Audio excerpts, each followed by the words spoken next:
My name is Priscilla Anders, and I'm 34 years old. 2 weeks ago, I came home from work, opened my daughter's closet, and found her prom dress gone.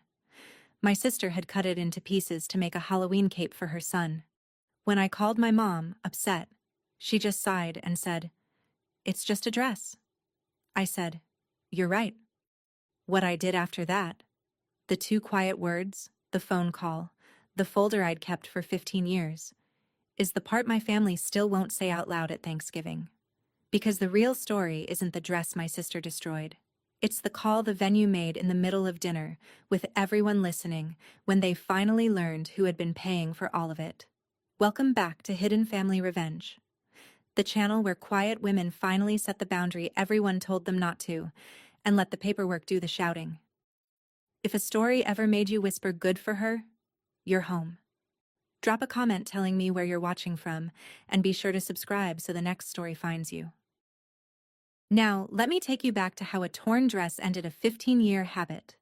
I run a small bookkeeping business out of a storefront on Main Street in Kettersville, Ohio. Anders Bookkeeping. 12 regular clients, tax season nights, a coffee maker that's older than my daughter. I'm good with numbers. I always have been.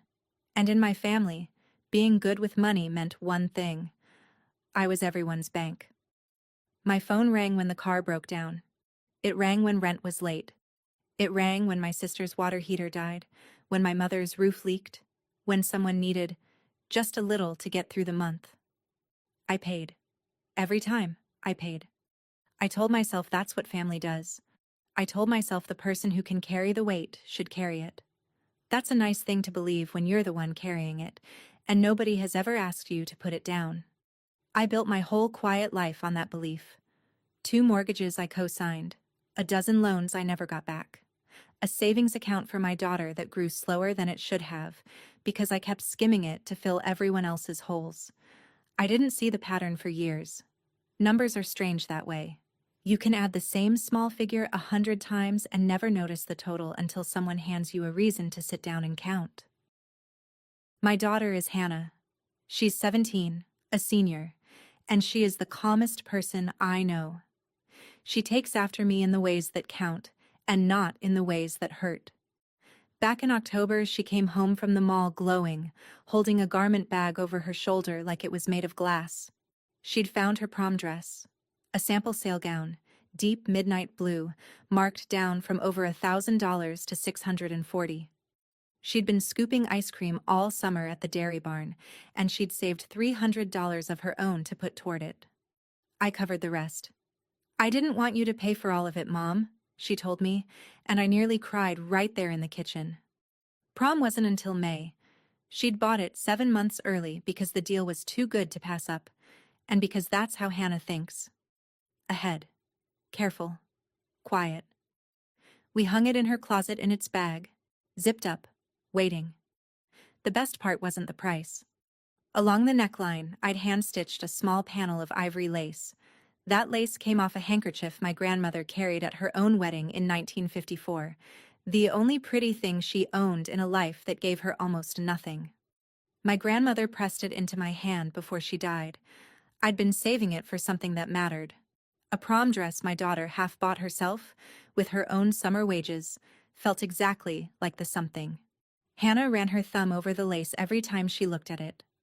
"It's like she's coming with me," she said. "I want you to hold on to that dress, because in this family, nothing precious ever stayed safe for long."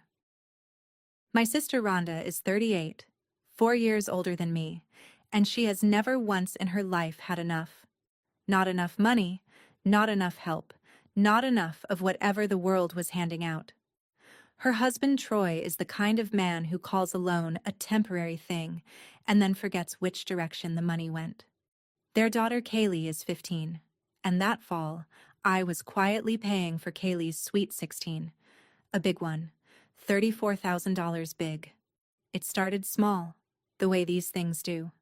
Rhonda wanted to book the Hartwell estate, a restored manor with a ballroom, the nicest venue in 3 counties. She couldn't put down the deposit. Her credit wouldn't clear it, Troy's wouldn't either. So the contract went in my name. My name, my card, my account on file. "You'll get paid back, I swear," Rhonda said, and I almost believed her because I wanted to. I'm not a fool, though. I asked her twice to put something in writing. I asked her to contribute a monthly share.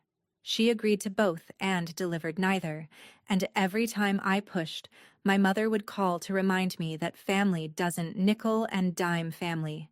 So I let it ride. I signed the vendor contracts. I set up the auto payments. Deposit for the venue, coordinator, catering hold, the florist, the photographer. $18,500, already gone, sitting in other people's accounts under my signature. I told myself it was a gift for my niece, who hadn't done anything wrong. And it was. But a gift you can't afford to stop giving isn't a gift anymore. It's a leash. I just hadn't felt the pull of it yet. That came later, in a garage, standing over a trash bag. To understand my mother, you'd have to sit in her kitchen. Carol Anders is 66, and she has spent her whole life keeping the peace by making sure I was the one who bent. Her favorite phrase is, "We don't make a fuss." She said it when Rhonda wrecked my first car and I paid for the repair. She said it when Troy borrowed my tax refund and never mentioned it again. She said it, gently, every single time something of mine became something of theirs. My mother grew up poor. Dirt poor. The kind of poor where a new coat was a Christmas miracle and a new dress never came at all. She wore her cousin's hand-me-downs until they fell apart. I know that history. I've always known it. It's the reason I forgave her 100 small betrayals. Because in her world, things were just things, and holding on to them was a luxury she was never allowed.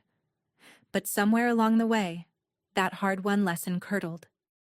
It stopped being, "Be grateful for little," and became, "Your little doesn't matter," especially not compared to Rhonda's needs, which were always louder, always sooner, always framed as survival. "You've always had more, honey," Mom would tell me. "That's just how it is." She said it like a law of nature, like I'd been born on the top of some hill and my sister at the bottom, and gravity was simply doing its job through my checkbook. I never argued. Arguing made a fuss, and I had learned, before I could even name it, that in this family my job was to absorb, to be the soft place everyone else landed, no matter how hard they came down. I'd been absorbing for so long I'd forgotten I was allowed to be a person with edges. The last week of October, a pipe burst in Rhonda's basement. Water everywhere, floors soaked, the whole downstairs unlivable while insurance dragged its feet. She called me at 9 at night, and I knew before she finished the sentence what I was going to say. "Come stay here," I told her. "All of you. As long as you need." My house isn't big, but it has a guest room, a pull-out couch, and a garage Troy could fill with his tools. Rhonda, Troy, Kaylee, and their 9-year-old Mason moved in the next morning with 4 suitcases and a dog. I gave them the guest room, the garage, and a spare key. I moved my home office files to the closet to make space. I bought a bigger coffee maker and twice the groceries. I did not think to lock a single door because you don't lock doors against family. That's the whole trap, isn't it? The people who can hurt you most are the ones you'd never think to guard against. For 10 days my quiet house was loud. Mason ran the halls. Troy commandeered the TV. Rhonda rearranged my kitchen to help, which meant I couldn't find my own colander for a week. I told myself it was temporary. I told myself I was being a good sister. Hannah, though. Hannah got quiet in a different way than her usual calm. She started eating in her room. She started closing her door. I chalked it up to a full house, and a teenager's need for space. I should have asked. I've replayed that 10 days more times than I can count, looking for the moment I could have stopped it. There wasn't one, really. By the time I understood what was happening in my own home, it had already happened. The small things started stacking up, the way they always did. Troy asked to borrow $400 for a car thing, and I transferred it before I'd finished my coffee. Out of habit, like flinching. Rhonda wore my winter coat without asking and left it at a friend's house. Kaylee complained the guest room was too small for someone whose Sweet 16 was going to be the event of the year. I heard that phrase through the wall and felt something tighten in my chest, though I couldn't have told you why yet. Mason needed a Halloween costume. He wanted to be a vampire, a real one, with a proper cape, and Rhonda had decided the store-bought ones were junk and a waste of money. I remember her saying that. A waste of money. From the woman living in my house on my dime. I offered to buy Mason a costume. She waved me off. "I'll figure it out," she said. And I let it go, because figuring things out was supposed to be a good thing. One evening, I went into the garage to find a screwdriver and stepped on something. Fabric scraps, little curls of dark blue cloth on the concrete, and a pair of my sewing scissors left open on the workbench beside a spool of red thread. I stared at it for a second. I didn't understand what I was looking at. My mind offered me a dozen harmless explanations, the way a mind does when the truth is standing right in front of it wearing a mask. Craft project. Old cloth. Something of Kaylee's. I picked up the scissors, closed them, set them in the drawer, and went back inside. I didn't check Hannah's closet. I wish to God I had. 2 days before Halloween, I came home late from a client's year-end close. The house was quiet for once. Everyone was out. I went to hang up my coat and, for no reason I can name, I opened Hannah's closet. Her garment bag was there, zipped, right where it always hung. But it hung wrong. Flat. Empty in a way you can feel before you can see. I unzipped it slowly. Inside was the padded hanger, a few loose threads, and nothing else. The dress was gone. My first thought was that Hannah had moved it somewhere safer, away from the chaos of a full house. That would be like her. I called her cell. "Mom," she said, and I heard the tears in her voice before she said another word. "I didn't want to tell you until after Halloween. I didn't want to ruin the whole week." My stomach dropped straight through the floor. "Hannah, where is your dress?" She was quiet for a long moment. Then, very small, "Aunt Rhonda took it. For Mason's costume. She said you'd just buy me another one." I hung up. I walked to the garage, and I turned on the light. I need to stop here for a second, because if you've ever walked into your own home and felt your stomach drop before you even knew why, you already understand the next part. If this story is landing somewhere real for you, hit like so it reaches another mother who needs it, and stay with me. What I found on that garage floor is the thing that finally made me sit down and count. The trash bag was slumped against the garage wall, half-tied, the kind you use for yard waste. I already knew. I knew before I opened it, the way you know a phone call is bad news from the sound of the ring. I untied it anyway, because some part of me still needed to see it to believe my own family could do it. The dress was inside, in pieces. The bodice had been cut away and sewn into a child's vampire cape, lined in cheap red satin, the midnight blue fabric hacked into a collar that stood up around where Mason's neck would go. The skirt was gone entirely, cut into strips. And the lace, my grandmother's lace, the panel I'd stitched along the neckline by hand, had been sliced off and left in the bag like a scrap, ivory going gray on the garage floor. I knelt down on the concrete. I didn't make a sound. I didn't throw anything.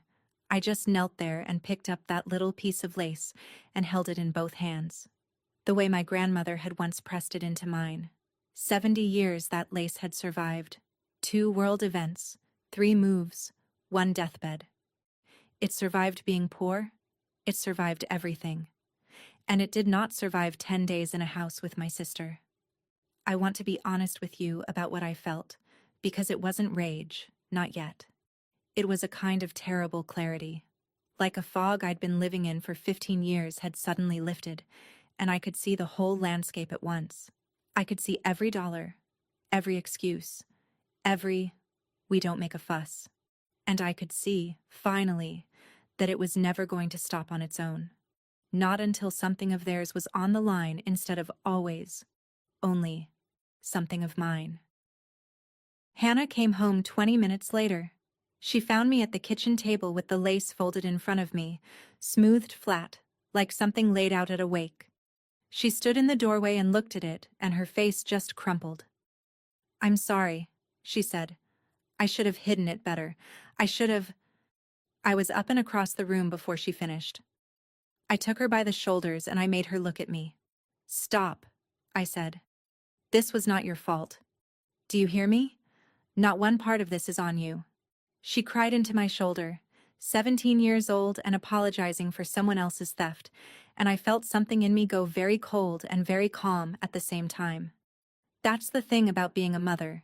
You can be gutted and steady in the same breath, because the child in your arms needs the steady more than you need to fall apart.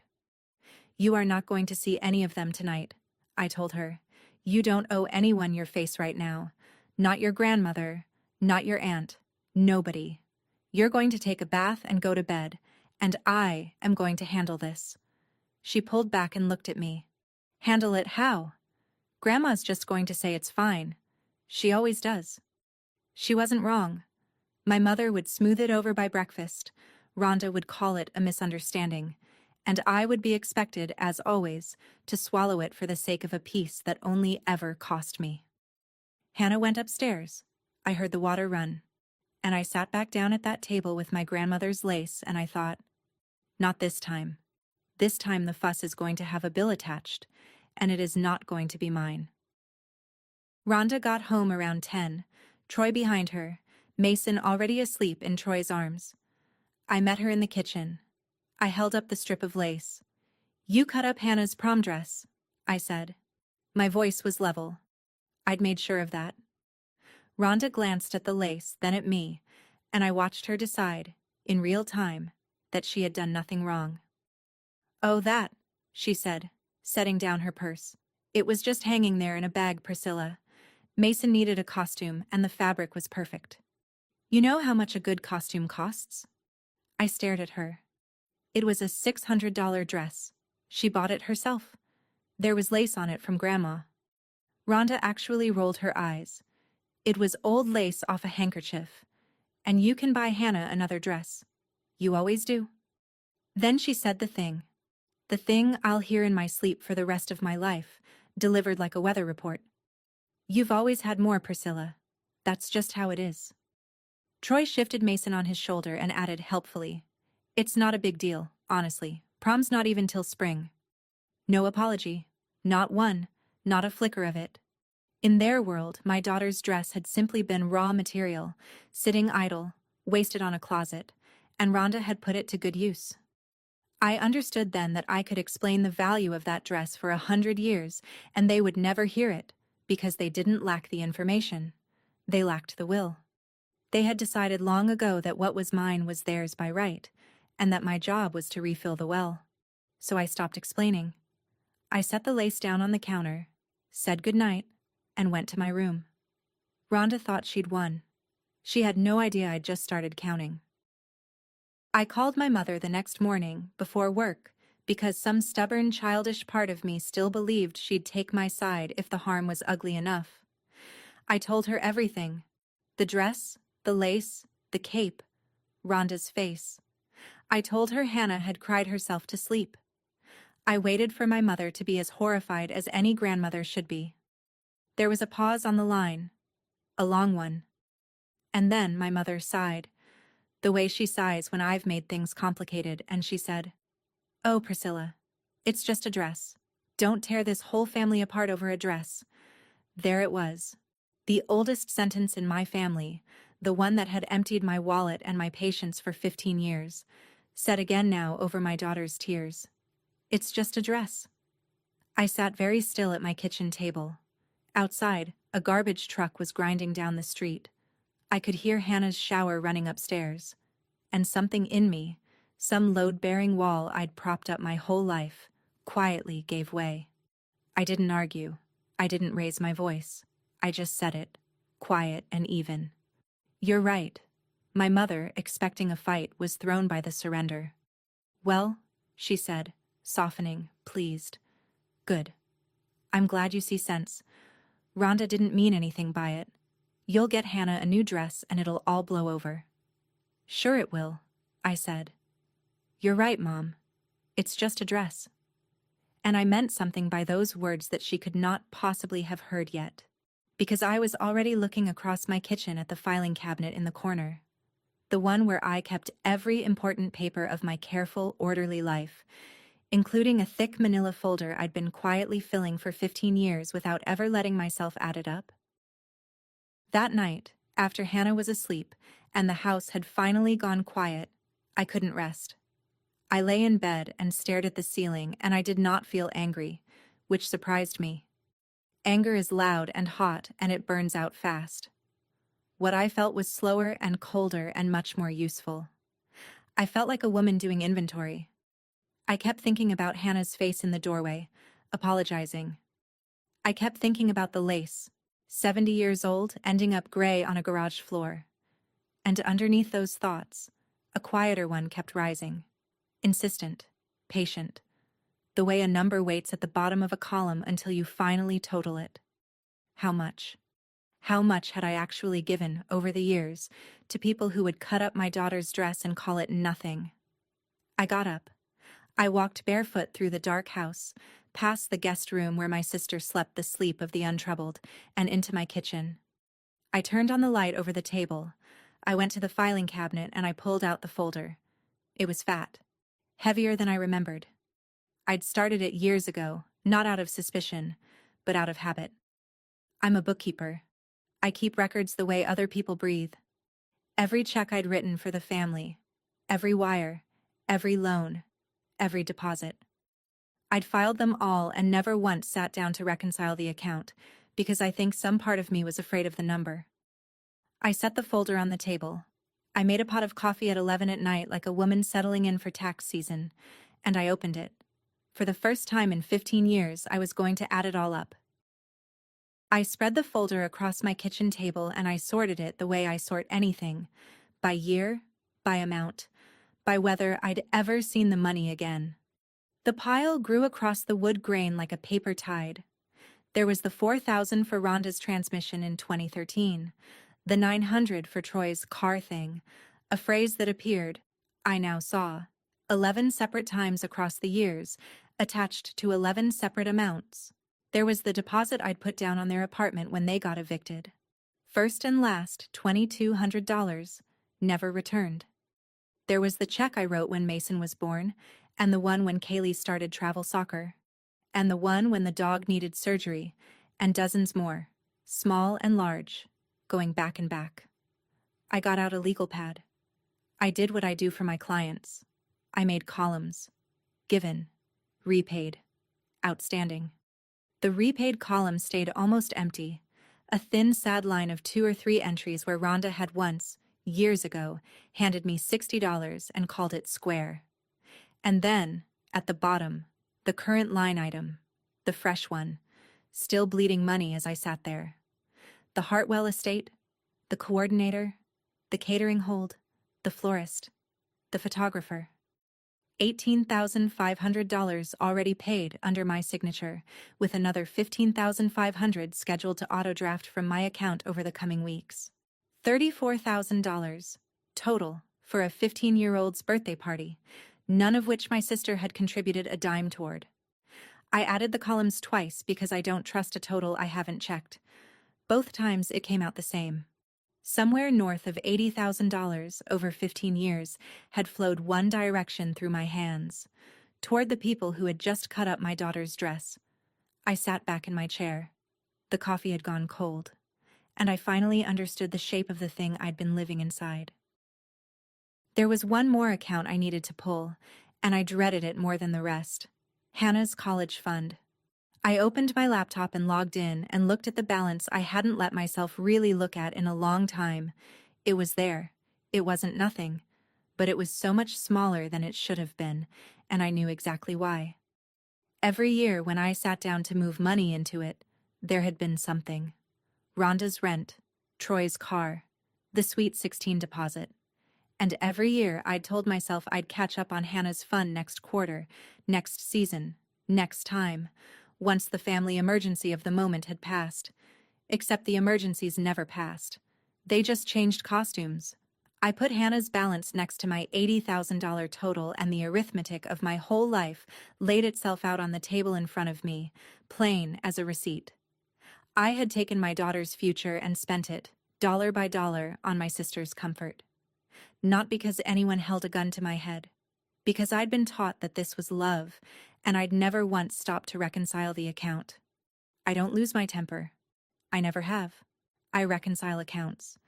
That's what I did that night, at my kitchen table, at 2 in the morning, with my grandmother's ruined lace folded beside my coffee cup.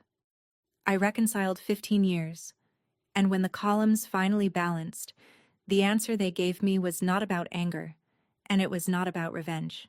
It was about a girl upstairs asleep, whose money I'd been giving away, whose dress they'd cut up, and who deserved a mother who could finally, at long last, say no. I closed the laptop. I looked at the fat folder and the thin college fund, and I reached for the one document in the pile that changed everything. The Hartwell estate contract, with my name on the signature line. I read that contract the way I should have read it the day I signed it. Slowly, all the way down, including the parts printed small. The Hartwell estate is a professional operation, and professional operations have cancellation clauses. I found it on the 3rd page. Client may cancel with written notice. Deposits designated non-refundable are forfeit. Remaining scheduled payments are voided upon withdrawal of the paying party. I read that last line 3 times. Withdrawal of the paying party. I was the paying party.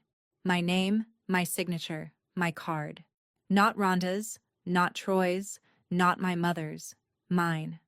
For 15 years I had signed things for this family on trust, and the signature had always been a way of giving. It had never once occurred to me that a signature is also a kind of power, that the person who can sign a thing into being is the only person who can sign it back out. I sat with that for a while. I am not an impulsive woman. I didn't want to do this in the heat of a bad night and regret the shape of it in the morning, so I did what I do when a client faces a decision that can't be undone. I made a list of what I knew and a list of what I needed to know, and at the top of the need-to-know list I wrote one name, Marion Osei, an old friend from my community college days, now a contracts and elder law attorney with an office 2 towns over. I texted her before I could talk myself out of it and asked if she had 20 minutes in the morning. For the first time in 15 years, I read the fine print like it was mine. Because it was. Marion's office smells like old paper and good coffee, and Marion herself is the calmest person I know outside my own daughter. I laid the whole thing out for her the next morning, the dress, the folder, the contract, the auto payments. She listened without interrupting, which is its own kind of gift, and then she put on her reading glasses and went through the Hartwell contract line by line. When she finished, she set it down and looked at me over the rims. "Priscilla," she said, "do you understand what you're holding here?" I told her I thought I did. She tapped the signature page. "You are the sole contracting party. Your sister isn't on this. Your niece isn't on this. As far as the Hartwell estate is concerned, this event exists because you called, you booked, and you paid, which means you, and only you, can cancel it." I asked about the money. She was straight with me, the way a good lawyer is. "You'll lose the non-refundable deposits. That's roughly $9,500. Gone, no getting it back. But the remaining $15,500 that's scheduled to draft? The moment you withdraw in writing, those payments void. You keep that." $9,500 was a hard number to hear out loud, but it was a fraction of what one more year of silence would cost me. "You signed it," Marion said, closing the folder. "That means only you can unsign it. Nobody can make you keep paying for something you put your own name on. Not a venue and not a family." Then she took off her glasses and added, quieter, as a friend now and not a lawyer, "The question isn't whether you can. You can. The question is whether you're finally ready to." I drove home from Marion's office the long way, out past the reservoir, because I needed to think, and my kitchen had started to feel like a courtroom. I knew what canceling would cost, and it wasn't only money. Kaylee's party would collapse. My niece, who was 15 and hadn't cut up anything, would lose the birthday she'd been promised, and part of me hated that. It wasn't her fault her mother was who she was. I knew, too, what the family would do. They would not hear boundary, they would hear attack. Rhonda would call me jealous. My mother would call me cruel. The aunts and cousins would get the story secondhand, in Rhonda's version. And in that version, I would be the wealthy sister who snatched a little girl's party away out of spite over a dress. I would lose my standing as the good one, the reliable one, the soft place to land. 15 years of being loved for my usefulness, gone the moment I stopped being useful. I sat in my car by the water and I let myself feel the full weight of that. And then I thought about Hannah, apologizing in a doorway for a theft that wasn't hers. I thought about a 17-year-old girl learning, in my house, that her things and her feelings ranked below her cousin's party. Love is not a blank check. I should know. I've written enough of them to fill a filing cabinet.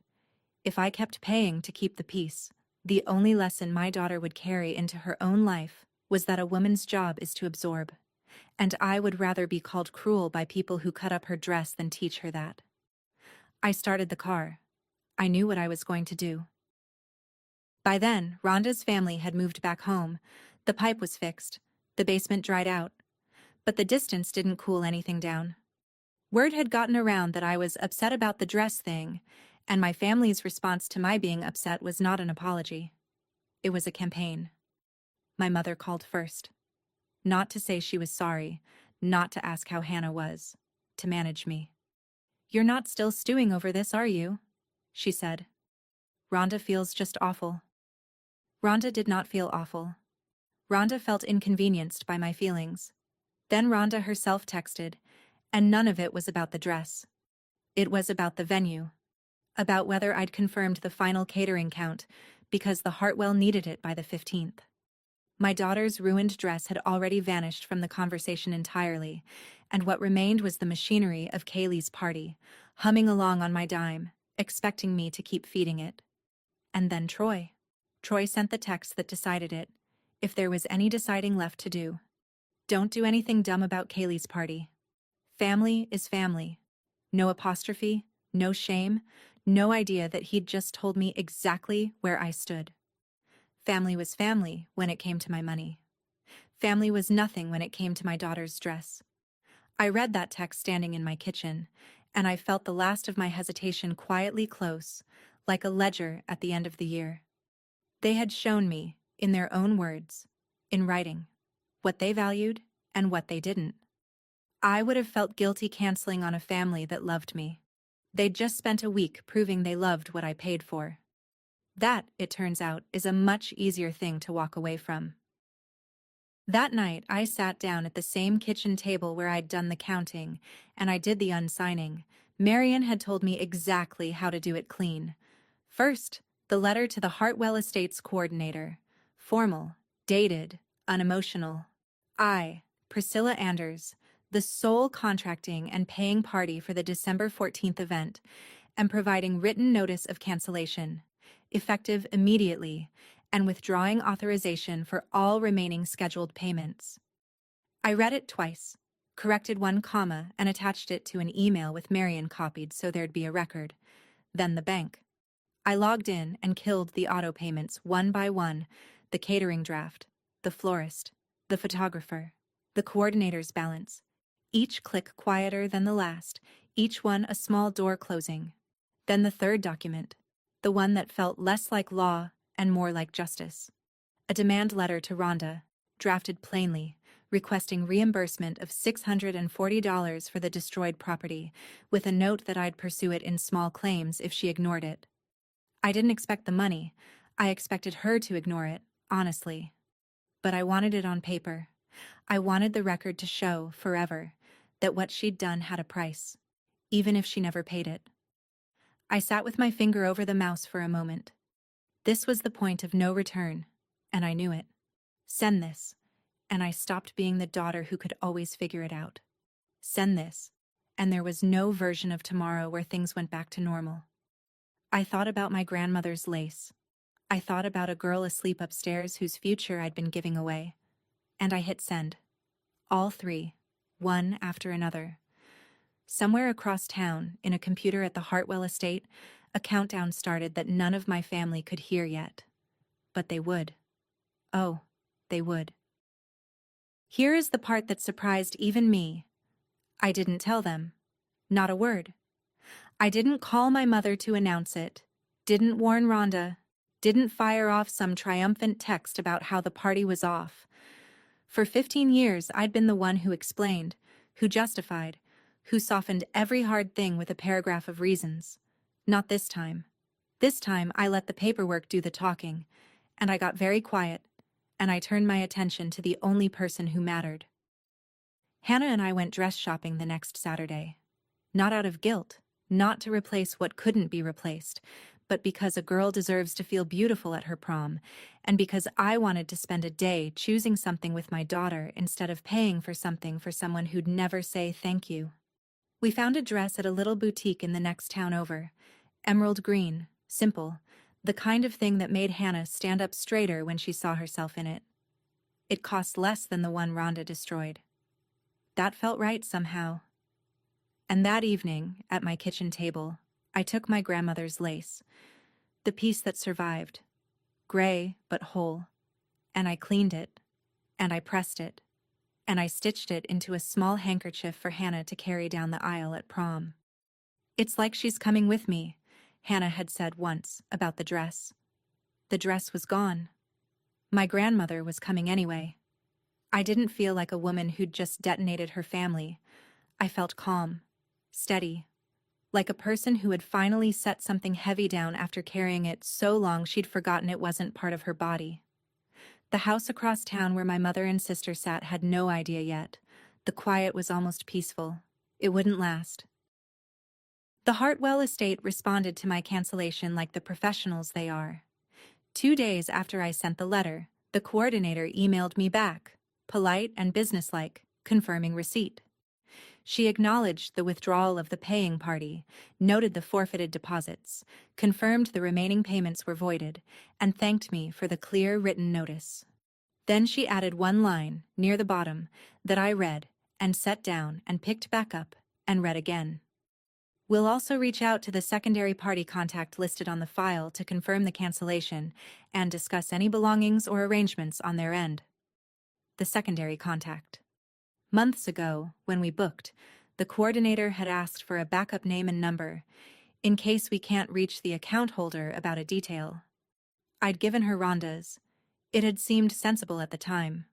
Rhonda was the mother of the birthday girl. Of course she'd be a contact. I had not thought about it since. But now, reading that line, I understood exactly what was going to happen, and when, and how, and I felt something I'm not entirely proud of. I felt the quiet, patient satisfaction of a woman who has balanced a difficult account. The Hartwell estate was going to call my sister. Not me. Her. A professional coordinator, at some ordinary moment on some ordinary day, was going to dial Rhonda's number to confirm the cancellation of a party my sister still thought was happening, and to tell her, in the neutral language of business, that the paying party had withdrawn.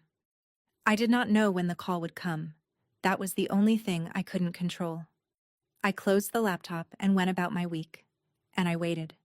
And the whole time a single date sat circled on the calendar in my mind. Thanksgiving was that Thursday. My mother hosts Thanksgiving every year, and every year the whole extended clan crowds into her too small dining room. My parents, Rhonda and Troy, and their kids, 3 aunts, a rotating cast of cousins. This year, my mother had called personally to make sure I was coming, which she only does when she suspects I might not. "Family should be together," she said, in the same voice she uses for "it's just a dress." I almost said no. My every instinct was to protect Hannah, to keep her far away from the people who'd hurt her, and that instinct was correct. So I made a decision I want you to hear clearly, because it's the whole point. I decided Hannah would stay home, safe, at a friend's house, with a plate of good food and no obligation to smile at anyone who'd wronged her. And I decided that I would go. Alone. Not to keep the peace.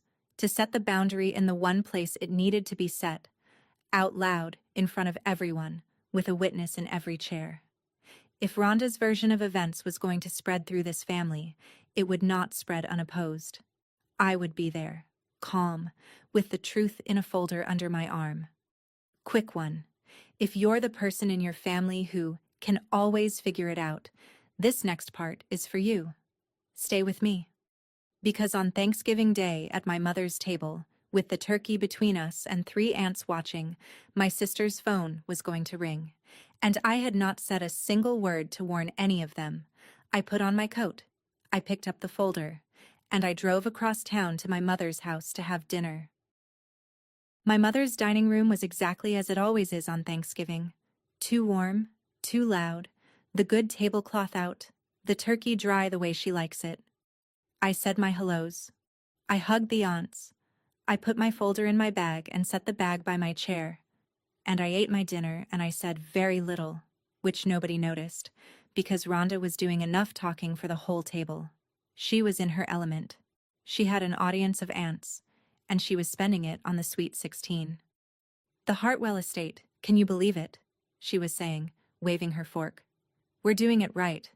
Ballroom, string quartet, the whole thing. Kaylee's going to come down the grand staircase. The aunts made the appropriate sounds. My mother beamed. Kaylee glowed. And across the table, Troy caught my eye and gave me a little nod, like we were partners in this. Like the money flowing out of my account was a joint venture we were both proud of. I nodded back. I buttered a roll. Rhonda kept going, painting the whole glittering picture, the dress she'd already bought Kaylee, the guest list, the cake shaped like a stack of gift boxes. Not once did anyone mention Hannah, who wasn't there. Not once did the ruined prom dress come up. It had been filed under It's Just a Dress and forgotten, and the machinery it had exposed rolled on, loud and proud at my mother's table, on my money, with me sitting right there holding a folder none of them knew about. I let her talk. I wanted them all to remember, later, exactly how sure she'd sounded. Because I knew what was in that folder. And I knew Rhonda's phone was on the table by her plate. It happened between the turkey and the pie. Rhonda's phone lit up and buzzed against the tablecloth, skittering an inch toward the gravy boat. She glanced at it, didn't recognize the number, and almost let it go. But she'd just reached for the mashed potatoes, and her hands were full, and Kaylee was closer. Just answer it. Put it on speaker, Rhonda said, not thinking, waving a serving spoon. Probably the venue about the count. Kaylee tapped the speaker button, and the Hartwell Estate coordinator's voice came into my mother's dining room, clear and warm and professional, over the turkey, in front of everyone. Hi, this is Danielle from the Hartwell Estate. I'm trying to reach the secondary contact for the December 14th event. I'm just calling to confirm the cancellation, since the paying party formally withdrew last week, and to ask about picking up the deposit paperwork. The table went silent. Not slowly. All at once, the way a room goes silent when a glass shatters. Rhonda's serving spoon hung in the air. Kaylee's face did something complicated. My mother's fork stopped halfway to her mouth. 3 aunts turned their heads in unison like birds on a wire. And every single person at that table understood 2 things in the same half-second. The party was canceled. And there was a paying party. 1 person, 1 signature, 1 account behind the whole glittering thing. And that person had withdrawn. Danielle, bless her professional heart, kept going into the silence. So if the account holder, Ms. Anders, could just let us know about the deposit documents at her convenience? And there it was. My name, said out loud, into the quiet, by a stranger, Ms. Anders. Every face at the table turned, slowly, away from the phone and toward me. Rhonda came out of her chair. That's the thing about the calm at the center of a storm. You can only see it clearly because of how hard the wind is blowing around it. You canceled it, she said, and then louder, the spoon clattering onto her plate. You canceled Kaylee's party? What is wrong with you? Kaylee started to cry. Troy stood up so fast his chair scraped and nearly went over. My mother pressed a hand to her chest and said, Priscilla, no, why would you? And Rhonda talked right over her, over everyone, her voice climbing and cracking, calling me jealous, calling me spiteful, calling me a bitter woman who couldn't stand to see her sister's daughter have something nice. The aunts were frozen. The coordinator was still faintly saying, "Hello? Is anyone?" From the abandoned phone until Kaylee, sobbing, hung up. And through all of it, I did not raise my voice. I did not stand. I reached down into my bag, and I took out the folder, and I set it on the table beside the cranberry sauce, and I opened it. On top, the Hartwell contract, my name on the signature line, highlighted in yellow. Beneath it, the ledger, 15 years of columns, given and repaid and outstanding. Beneath that, the cancellation letter, dated and clean. I smoothed the pages flat with one hand. Rhonda kept shouting. I waited until she had to stop for breath, and into that small gap, quietly, I said the only thing I'd come to say. "You're right, Mom." I looked at my mother, not my sister. "It's just a dress. A beat. The whole table hanging on it. And it turns out it's just a party." My mother's mouth opened and nothing came out. Rhonda's face went from red to white. And for the first time in 15 years in that overheated dining room, over a dry turkey, I was the calmest person in the room, and everyone in it finally understood who had been holding the family up all along. I let the silence do its work, and then I did what I do best.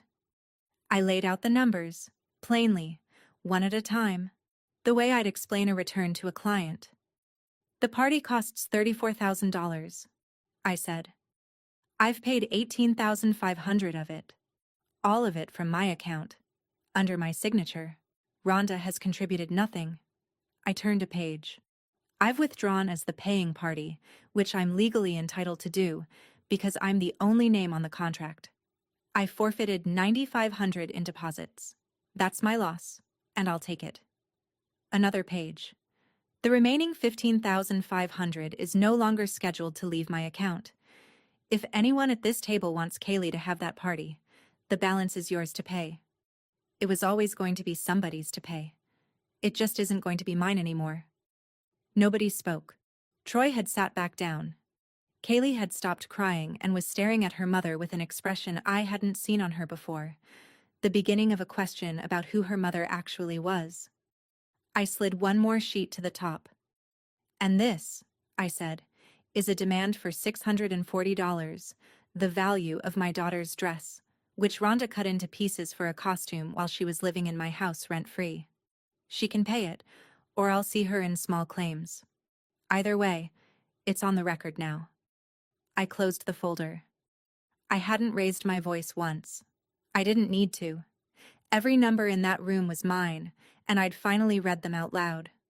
Rhonda opened her mouth, and what came out wasn't an argument.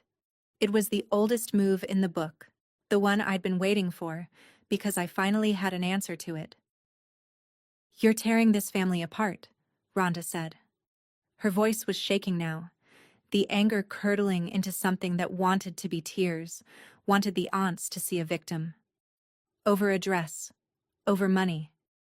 You're going to ruin Kaylee's birthday and destroy this whole family because you're too selfish to—" "After everything we've done for you," my mother added, right on cue, and I almost laughed because I genuinely could not name one thing on that list.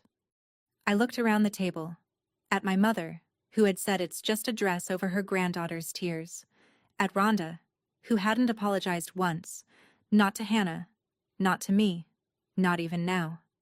At Troy, who'd texted, "Don't do anything dumb about a party he'd never paid a cent toward." And I noticed the thing that told me everything. "In this entire conversation," I said, still quiet, "not one of you has asked how Hannah is." The table went still again, a different kind of still. "Not one of you has said her name. She cried herself to sleep in my house, in a room down the hall from the woman who did it.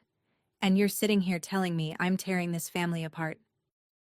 I stood up then, slowly, and picked up my folder. "I spent 15 years being useful to this family," I said. "Somewhere along the way, I confused being useful with being loved. They are not the same thing. I know that now. And I'm done paying the difference." I meant every word. and I said all of it in the voice I use to tell a client their numbers are what they are. No heat, no shaking, just true. Rhonda started to say something else, something about the party, and I realized she still, even now, thought this was about the party. It was my mother who stopped me at the door. Everyone else was still at the table, the party in ruins, the aunts pretending to study their plates. My mother followed me into the front hall and caught my sleeve, and for 1 second I thought, foolish, hopeful, 17 again, that she was finally going to say she was sorry. Instead, she said, low, so the others wouldn't hear, "You don't understand. It really was just a dress to me. I never had a new dress in my life, Priscilla. Not one, not ever. I wore my cousin's cast-offs to my own wedding. You give a thing like that away without blinking, when a thing like that was never yours to begin with." And there it was. The one true, human thing in the whole night. The reason my mother was the way she was, handed to me on the doorstep like a gift and an excuse in the same breath. I felt the old pull to forgive her. I understood her completely. She had been poor in a way I never had, and it had bent her, permanently, into a woman who could not see why a dress would matter. I put my hand over hers, gently, on my sleeve. "I know, Mom," I said. "I know it was just a dress to you. But it wasn't your dress. It was your granddaughter's. And you stood next to the person who destroyed it and told me not to make a fuss." I lifted her hand off my arm and set it down. "Understanding you isn't the same as letting you do it anymore." I opened the door to the cold. Behind me, the house was silent. I walked to my car, and I did not look back. And for the first time in my life, the drive home felt light. The party never happened. Nobody paid the balance. Of course they didn't. The whole point had been that somebody else would, and I was the only somebody there'd ever been. Rhonda told the extended family her version, the one where I'm the rich, bitter sister who canceled a child's birthday out of spite, and a couple of the aunts believed her. And they don't call me anymore, and I have made my peace with that. Troy went looking for a new person to co-sign a new car thing, and I hear he's had trouble finding one. Rhonda never answered the demand letter, so I filed in small claims, and when she didn't show up to court, I won by default. $640. She still hasn't paid it, and I don't expect her to, and that was never the point. The point was the record. The point was that for once, in writing, in front of a judge, what she did had a name and a cost. 2 of my cousins texted me privately, weeks later, the same quiet message in different words. "You were right. I just couldn't say it at the table." I understood that too. It takes a while to learn you're allowed to stop. Hannah's college fund is whole again, growing the way it should have been all along, no longer bleeding out every quarter into someone else's emergency. My phone rings a lot less now. It turns out most of those emergencies could always figure themselves out. They just never had to, as long as I was there to do it for them. Hannah went to prom that May. The emerald dress fit her like it had been waiting for her, and she stood up straighter in it than she ever had in the blue one, though I'll always grieve the blue one a little. In her hands she carried a small handkerchief, ivory lace gone soft and gray with age, stitched from the piece that survived. My grandmother's wedding lace, 1954, the only pretty thing a poor girl ever owned, riding along to a prom 70 years later in the hands of a great-granddaughter she never met. Before Hannah left, she stopped in the doorway of the kitchen, the same doorway where she'd once stood apologizing for a theft that wasn't hers, and she looked at me for a long moment. "Thank you for choosing me," she said. "Not the dress, not the party. Me. I have paid a lot of bills in my life, tens of thousands of dollars, to people who never once said thank you. Those quiet words from my daughter in a kitchen doorway, in a green dress, holding her great-grandmother's lace, and every account I'd ever kept was finally, fully, paid in full. If there's one thing I want you to take from my story, it's this. Love that asks you to hand over your child's peace just to keep everyone else comfortable isn't love at all.